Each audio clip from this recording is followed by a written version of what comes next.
Here it says Shedeur Sanders hits KC Concepcion.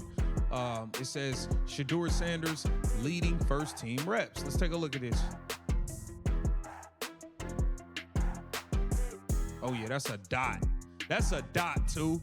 That's a dot too. That is a dot. Let's take a look at this clip here, man. This is going everywhere at this point. So I think we'll be able to pick up some clues, but we will not be able to definitively state how we think things are going based on what we see. Now, we may have people tell us things, we may hear other things, but the reps that we see them take aren't necessarily going to inform who the starting quarterback. Yo guys, hope y'all are doing good. Shedeur Sanders getting first-team reps didn't just raise eyebrows, it instantly sparked a full-blown fire across the whole conversation. Some people are not happy at all, and Mary Kay Cabot's reaction is getting talked about everywhere.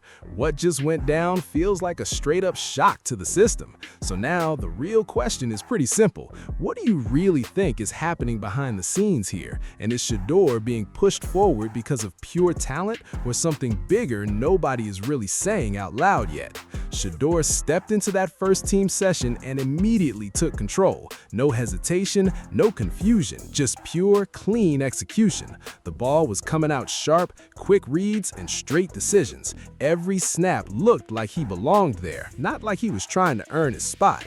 That connection with KC Concepcion really stood out heavily. One of those throws that doesn't even need explanation because it speaks for itself. Defense wasn't the story, timing was, the rhythm was, and on day one, he didn't look like a backup fighting for attention. He looked like a quarterback who was setting the tone. Every rep was adding more pressure on everyone else in that room. Every throw just raised the noise around him. This wasn't just participation, this was a full statement performance from start to finish. And then the narrative swings right back to Mary Kay Cabot, who's been one of the loudest voices questioning whether Shedeur even deserves this kind of opportunity. Every time his name came up, the doubt was already there and loaded. Every time reps were discussed, that hesitation was already present. But now, the same player she questioned is taking first-team snaps and making them look clean and controlled. That contrast is impossible to ignore right now, because when a player shows out like that on day one, all those early doubts don't just age badly, they get exposed in real time. Shedeur didn't ask for validation, he took the reps and made them count, and suddenly all those earlier takes don't look safe anymore, they just look completely out of touch. The field is speaking louder than any commentary ever did. So now the real questions are hitting straight at Mary Kay Cabot. What exactly were you watching when you said he didn't deserve first-team reps? What part of that performance are you going to dismiss now that it's already on tape? How do you explain a quarterback you doubted walking in and instantly looking comfortable with the starters? And at what point does consistent on-field execution force you to admit the evaluation might have been wrong from the start? Was it ever really about ability, or was it just early bias that didn't match reality? And now that the reps are happening and the ball is flying, what narrative even survives this moment without completely falling apart? You get from what's going on there now compared to the last several years, obviously, with the coaching change? Well, I think that in terms of the OTAs, I think we're going to see a lot more 11-on-11s.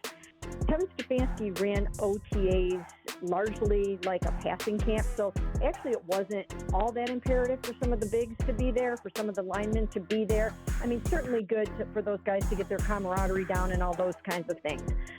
But he ran it more of a passing camp, and I think this is going to be more of full squad work, and that's what they really need. They really need those 11 guys working together and repping it over and over again, because not only do they have a completely new offense, new terminology, and an overhauled offensive line, but they also have a new defensive coordinator. So it's important to be here. It's important to get all of those 11-on-11. Shedeur stepped into a system that already felt unstable, but instead of getting swallowed by it, he made everything around him look effortless. first team reps didn't throw him off at all. They actually tightened his focus. The ball was coming out smoothly. The timing felt natural. The offense didn't look like something he was still learning. It looked like he was already locked in and fully in sync with it.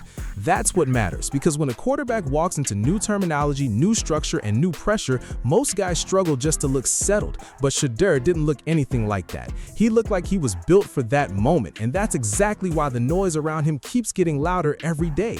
While others are still searching for rhythm, he's already controlling it. That's not confusing, that's a command, and it adds real pressure on everyone watching from the outside, trying to figure out if he truly belongs. Now the criticism gets even louder, especially from Mary Kay Cabot, who keeps leaning on structure, rotations, and system complexity as if that explains the whole picture. But that argument starts to feel weaker when you actually watch what's happening on the field. Because if a quarterback is executing cleanly, that system explanation starts sounding more like a shield. It starts sounding like hesitation instead of a real evaluation, and that's where the whole debate starts heating up. Meanwhile, the coaching situation under Kevin Stefanski is also getting pulled right into this conversation, because this offense has already been questioned for how unclear and inconsistent it can look when developing quarterbacks. That's where the pressure really starts building. When a young quarterback shows confidence but the structure around him still feels uncertain, people stop pointing fingers at the player first. They start looking at the environment, and that shift is already happening right now. This is where the contrast becomes impossible to ignore, especially comparing it to coaching styles like Todd Monken, who runs a cleaner, rhythm-driven system with more quarterback-friendly structure. That's exactly why this debate keeps growing, because in an offense like that, a quarterback like Shedeur wouldn't just flash moments, he would take off completely. So when you really break it down, the conversation isn't just about talent anymore, it's about the situation around it. If Shedeur is already executing at this level, then why was the early narrative so skeptical in the first place? Was it really about readiness, or was the system never fully designed to highlight what he already brings? And if that's true, then the bigger question gets even louder. Was he actually being judged fairly, or was he being held back by an environment still trying to find its identity while he was already moving forward?